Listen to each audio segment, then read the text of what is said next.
Hello everyone, welcome back to my channel. As promised, today I bring you another chapter in the unfolding love story of James and Diep. A story shaped not by grand gestures alone, but by quiet endurance, difficult choices, and the courage to stand firm when everything feels fragile.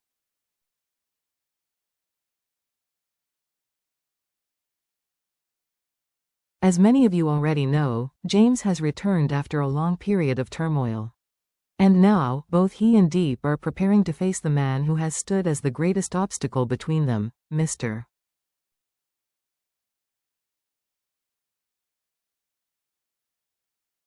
Hone, James's father. They are no longer hiding. They are no longer retreating. This time, they are standing up, to protect their love and everything they believe is worth fighting for.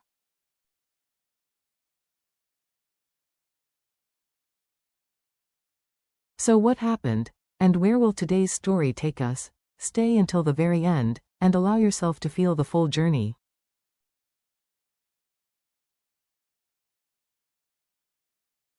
The midday sun poured mercilessly over the small garden in front of the house, turning the ground into a shimmering mirror of heat.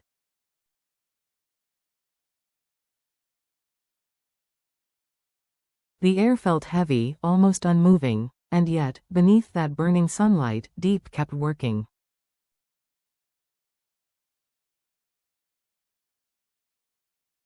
She moved slowly but with intention, bending to pull weeds, lifting bricks one by one, arranging small tools with deliberate care.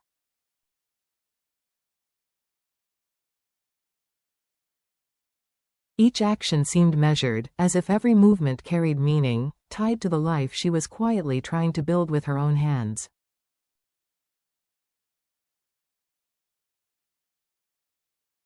Right beside her was little Nee, wearing mismatched sandals, cheeks flushed red from the heat.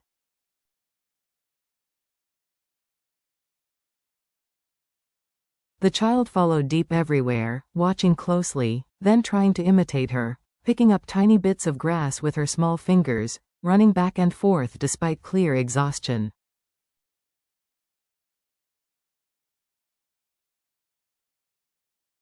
Sweat clung to her hair in soft, uneven strands, yet her eyes remained bright and pure.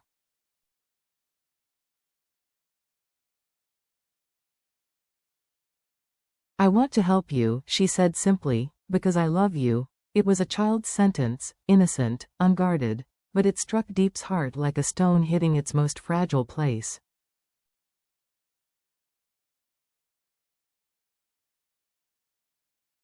She froze. Slowly, Diep looked down. Nee gazed up at her with eyes so clear it felt as if they could see straight through her fears, her doubts, her carefully held walls.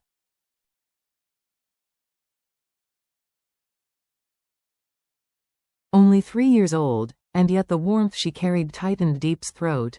Diep knelt down and gently wiped the sweat from the child's forehead.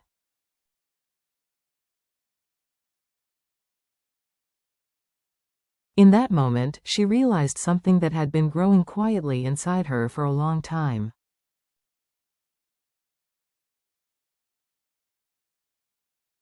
She was no longer the woman she once had been. She could no longer afford to be. She had to be stronger.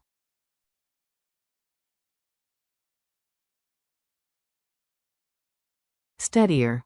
Not only for herself, but for this small girl standing beside her. For the fragile future slowly blooming in their modest home.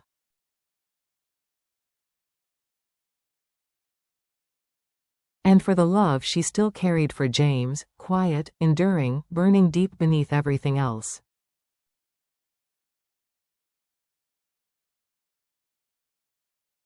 Later, they rested beneath the shade of a tree as a soft breeze finally eased the heat.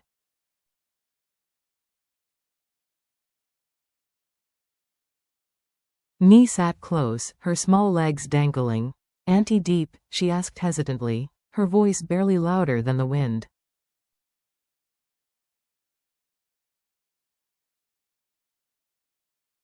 "Can Uncle James come live with us? Please?" The question was gentle, but it landed heavily.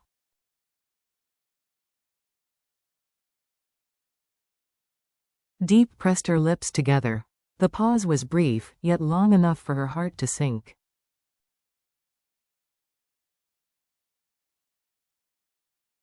She wrapped her arms around the child, allowing Nee to rest her head against her shoulder.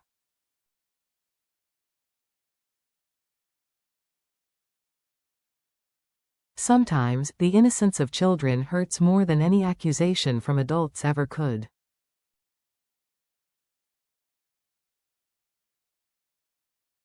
That's a beautiful wish, Nee, Diep whispered, her voice soft enough to disappear into the breeze.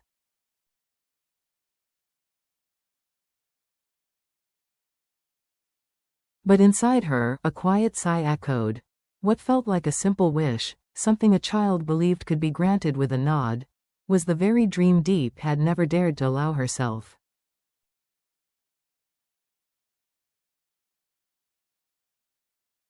Not because she didn't love James. If anything, her love for him was still alive, still warm.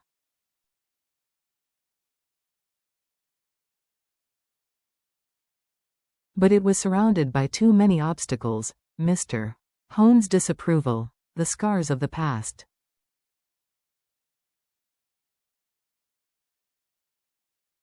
The fears neither of them had spoken aloud. Diep looked down at the innocent face resting in her arms, a child who wanted nothing more than a complete family.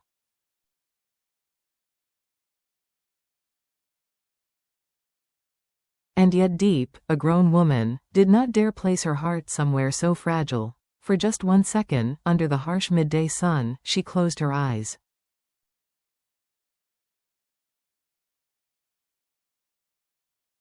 She imagined James standing in the doorway, smiling that familiar warm smile, calling out to her, and to Nee.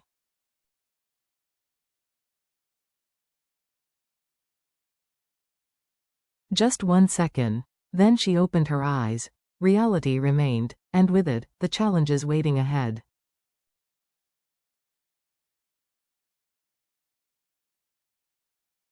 She knew, more than ever, that she needed to become stronger. After finishing the day's work, Diep gathered her notebooks, checked the list of workers, and prepared to take Nee to the payment area.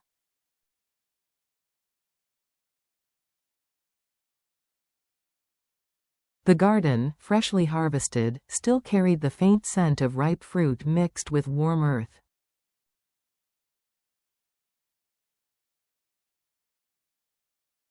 The air felt unexpectedly gentle. Nee trotted beside her, sandals still on the wrong feet, occasionally tugging at the hem of Diep's shirt as if afraid of being left behind.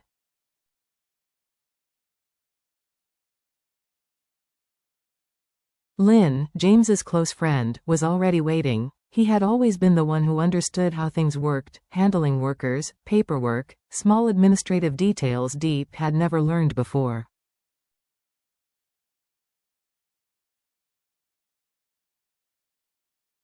During the days James was gone, Lynn had stood beside her through everything. "Today's harvest looks great," he said warmly, admiration evident in his voice.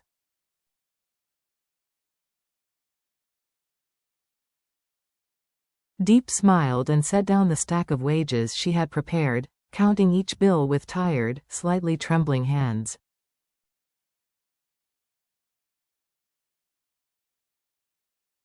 Lynn watched for a moment before pulling an envelope from his pocket. "Here. James gave me some extra money.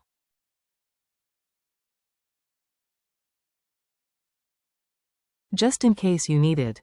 Diep immediately stepped back, raising her hand. "I can't take that," she said firmly.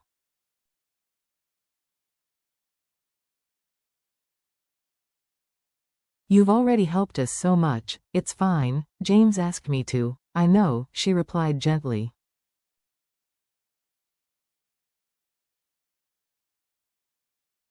"But if I accept it, wouldn't that mean I don't respect your kindness?" The honesty in her eyes made further insistence impossible.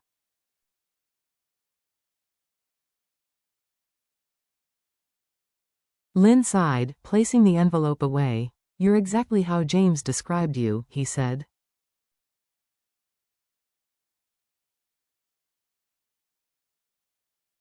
"Stubborn, but kind." Diep laughed softly. Despite everything, her dignity remained intact.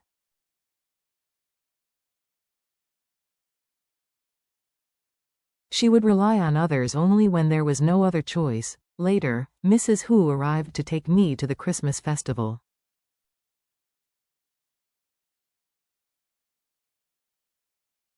Lights, music, Santa Claus. Ni's joy was instant. Before leaving, Mrs. Hu turned to Diep.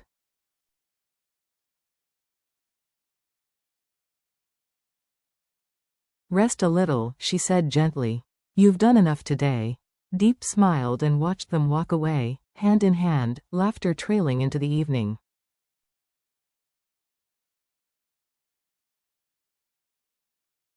When they disappeared from sight, the yard suddenly felt much larger, too quiet. Her heart felt lighter, yet strangely empty.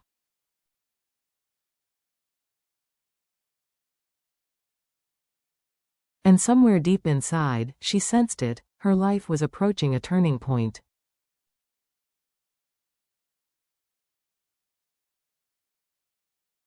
One where every decision would matter more than ever. When his calls went unanswered again and again, James couldn't sit still.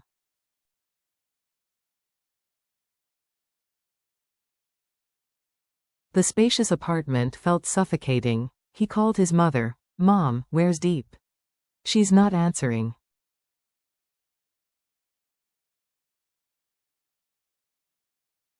Ni is with me, his mother replied calmly. She's safe, but I haven't seen Diep.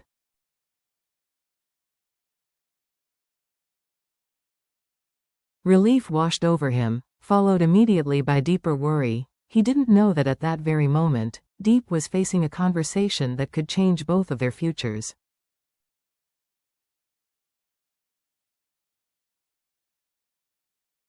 That evening, inside a vast wooden workshop, lit by a single yellow bulb, Diep stood before Chairman Hone.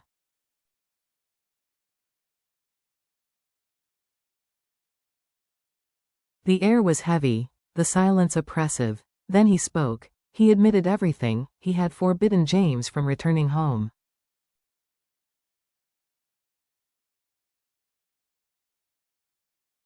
He had tried to tear them apart. He had offered her money to disappear, because she was poor.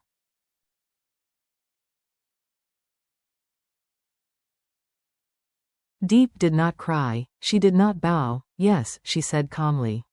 I am poor. Poor in money, but not in character.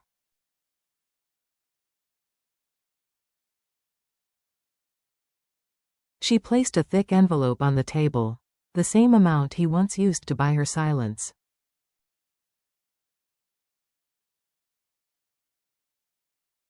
I earned this myself, she said. Without relying on anyone, her voice never shook.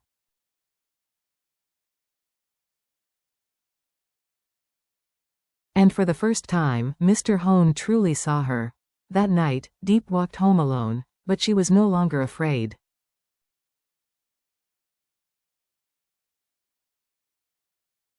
She opened her notebook and began writing her future, not for revenge, not for approval.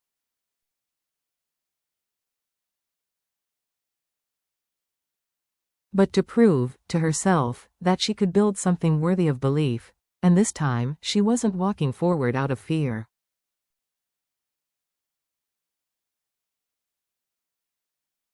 She was walking forward because she finally believed she deserved a beautiful future.